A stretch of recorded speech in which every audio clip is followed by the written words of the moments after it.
اچھا سوچیں اور اچھا بولیں، کیونکہ بدگمانی اور بد زبانی دو ایسے عیب ہیں جو انسان کے ہر کمال کو زوال میں بدل دیتے ہیں۔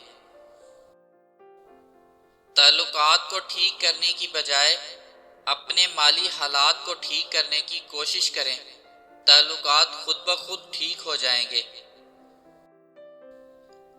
دوا چاہے کتنی ہی پر اثر کیوں نہ ہو، صحیح وقت پر نہ ملے تو حیثیت خاک برابر بھی نہیں ہوتی۔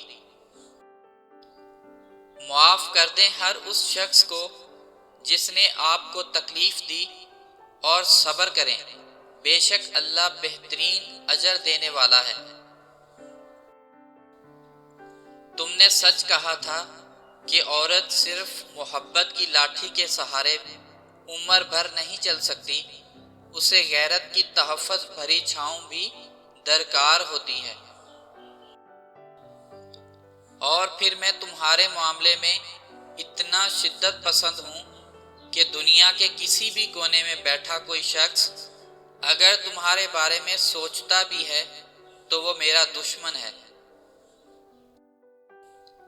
کسی نامحرم کی محبت میں مبتلا ہو کر خود کو بے وقت کرنا اسلام کی شہزادیوں کو زیب نہیں دیتا۔ اپنوں کی موت صرف انسانوں کو نہیں بلکہ ہر ذی روح کو رلا دیتی ہے۔ احساس مرنے یا چلے جانے کے بعد ہوتا ہے، اور یہی حقیقت ہے زندگی کی۔ اگر کوئی شخص اچھے لوگوں سے بھی کترانے لگے تو سمجھ جائیں کسی نے اس کا اعتبار بڑے سلیقے سے توڑا ہے۔ مشکل میں ساتھ اور ضرورت پر سہارا، یہ دو طریقے جس عورت پہ اپلائی کرو گے وہ آپ کو دن رات 24 گھنٹے یاد کرے گی اور آپ کی محبت میں تڑپے گی۔